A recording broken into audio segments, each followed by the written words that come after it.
Dear students, now let's come to the last question of this chapter. Limitations of planning. Or we can say planning is not a guarantee of success. Or sometimes planning fails in spite of the best efforts of the management. इन सभी questions का same answer ही है. The point 1, planning leads to rigidity. Second is planning may not work in dynamic environment. Third is planning reduces creativity. Fourth is planning involves huge cost. And fifth, planning is a time consuming process. And sixth and last point is planning does not guarantee success. Now first question, first point I am going to explain with you. Planning leads to rigidity. What is rigidity? Rigid design जिसको आप change नहीं कर सकते. This is flexible design which can be molded. इसको किसी भी direction में आप मोल्ड कर सकते हो, चेंज कर सकते हो. ये प्लानिंग क्या करता है? Planning once a well defined plan is drawn. जैसे हमने कोई प्लान कर लिया तो मैनेजर्स क्या करते हैं? Managers may not be able to change it. ये जो उन्हें कहा गया है वो उसी डायरेक्शन में ही काम करते हैं. Planning is done at the top level. यानी मेन प्लान्स जो कहाँ डिसाइड किए जाते हैं, कहाँ ड्रॉ किए जाते हैं, टॉप लेवल पे. तो मैनेजर्स को तो उसी के अकॉर्डिंग ही काम करना होता है. तो this business environment change rapidly. हालांकि बिजनेस तो एनवायरनमेंट तो चेंज होता रहता है, but managers is committed to execute the predetermined या predefined plans. But manager को तो जो कहा गया, जो प्लान पहले बोला गया उसके अकॉर्डिंग ही काम करता है. तो it may not bring positive results to the business. यानी वो अपना क्रिएटिव आइडियाज तो यूज ही नहीं करता, जो कहा गया बस उसके अकॉर्डिंग चलता जाएगा. तो इससे पॉजिटिव रिजल्ट नहीं आते. And business environment change rapidly, but managers may not be in a position to change the predetermined plan according to the changes in the environment. यानी जितने भी सराउंडिंग चेंजेस होते हैं, एनवायरनमेंट में चेंजेस होते हैं, मैनेजर्स उससे डेविएट नहीं हो सकता, अपने प्लान से डेविएट नहीं हो सकता. यानी उसे एनवायरनमेंट चेंजेस के अकॉर्डिंग काम नहीं करना होता, जो टॉप लेवल कहता है उसके अकॉर्डिंग उसे चलना होता है. तो that is why planning leads to rigidity. Now second point is planning may not work in a dynamic environment.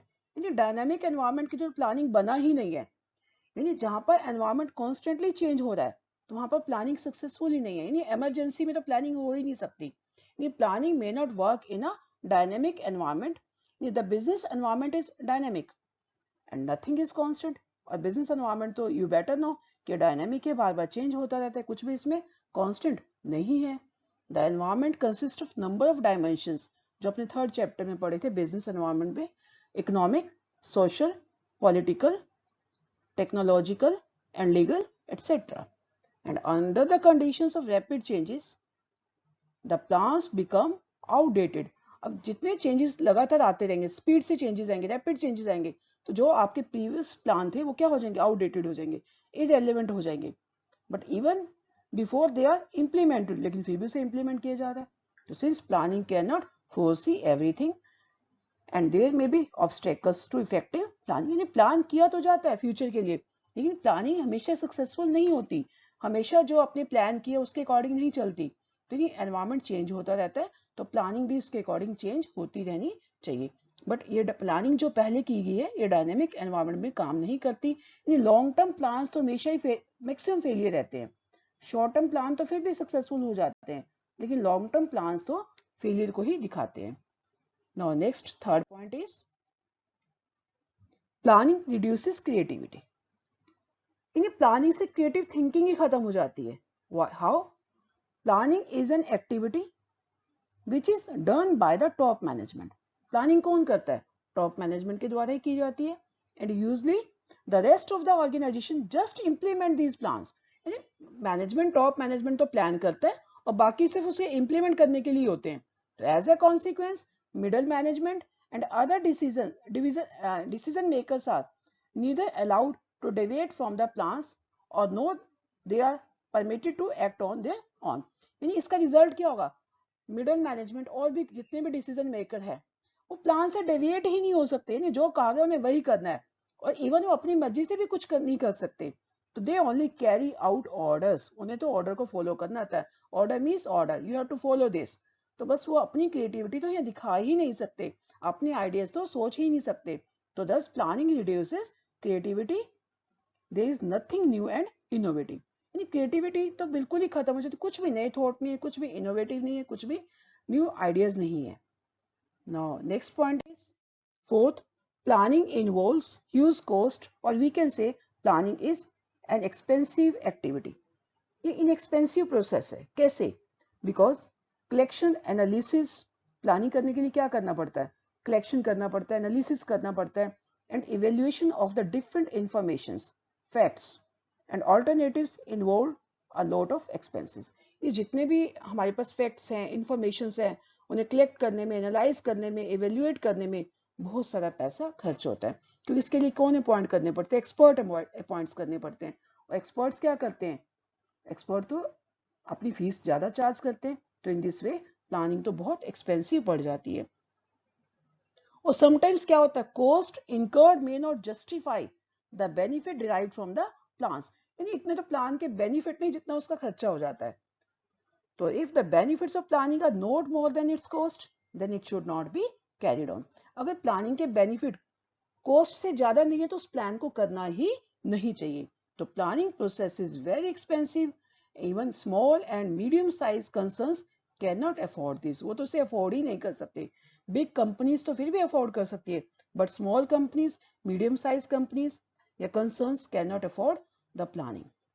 Now fifth point is planning is a time consuming process. यानी expensive तो थी लेकिन ये टाइम कंज्यूमिंग भी है. क्यों?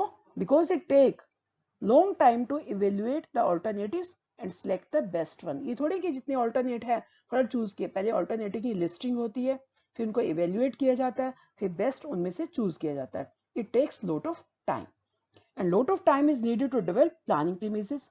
अब planning premises assumptions, आप मान लो कोई बिजनेस करना चाह रहे हो. वो बिजनेस क्यों करना चाह रहे हो? उस पर्टिकुलर एरिया में अपनी शॉप क्यों खोलना चाह रहे हो? वहाँ कस्टमर ज्यादा है, क्लाइंटेज ज्यादा है, उस बिजनेस का स्कोप ज्यादा है. तो इस प्लानिंग प्रीमिसेस में भी बहुत सारा टाइम लगता है. तो whenever there is need for prompt and immediate decisions, और जब जल्दी से डिसीजन लेने हो, then we have to avoid planning. तो उस केस में प्लानिंग नहीं कर सकते. तो planning is not practicable during emergencies में तो है ही नहीं. when quick decisions are necessary, तो वहां पर तो प्लानिंग चल ही नहीं सकती. Now last point of this question is planning does not guarantee success. अब ये नहीं कि प्लानिंग कर ली तो सक्सेस होगी, सक्सेस डेफिनेट मिलेगी. No, it is not a guarantee of success. The success of an enterprise is possible only when plans are properly drawn up and implemented. कहते हैं कि ऑर्गेनाइजेशन की सक्सेस किस पे डिपेंड करती है? प्लान्स प्रॉपर वे से बनाए गए हों, यानी प्लानिंग आपकी अच्छी हो, इम्प्लीमेंटेशन अच्छी हो. यानी मैनेजर्स हैव तभी प्लानिंग सक्सेसफुल है.